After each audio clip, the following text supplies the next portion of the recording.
pious and sanctimonious, the government must not see all criticism as part of a conspiracy against India.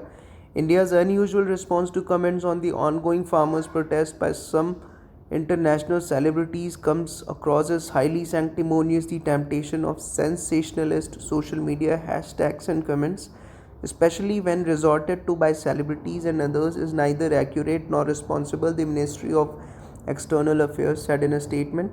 It, it advised these celebrities to ascertain facts and properly understand the issues at hand before rushing to comment on such matters. A response is somewhat supercilious in the immediate context of what singer and performer Rihanna had said in a single tweet. She had asked why the issue was not being talked about more, while drawing attention to a news report on the extraordinary measures taken by the government to put down the farmers' protest, including the laying of trenches and barricades and banning the internet. Banning the internet. Other international personages who had ventured to talk about the issue included some lawmakers from the US and UK too, but even that did not warrant a formal response from the government. If the Ministry of External Affairs statements claim that some vested interest groups were mobilizing international support smacked of paranoia.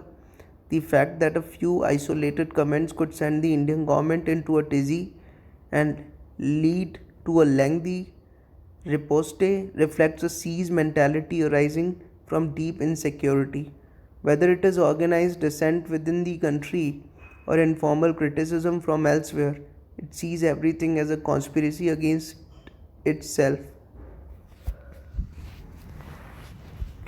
A design on the country's unity and the stuff propaganda. The registration of a police case after Greta Thunberg, the teenaged Swedish climate change activist, shared a protesters toolkit and on Twitter has added another twist to the unedifying demonstration of touchness. Many Indian celebrities from the fields of cinema and sports joined issue with Rihanna to state their case against why they saw as external interference. Many of them professed their desire to keep the country together and voiced their disapproval of propaganda. The larger issue, of course, is something the government itself has drawn attention to. What is the limit to claim that a problem is a country's internal matter and something those outside its border are not entitled to comment upon?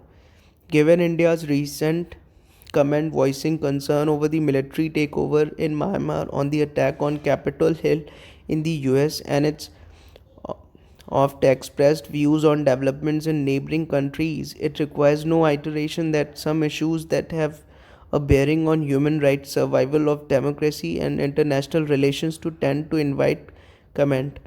It is not as if only the farmers' protests have got traction overseas. The best way for the government to avoid international criticism is not to allow more people to see it as an authoritarian, disrespectful of rights, and given to attempts to undermine institutions of democracy. Thank you.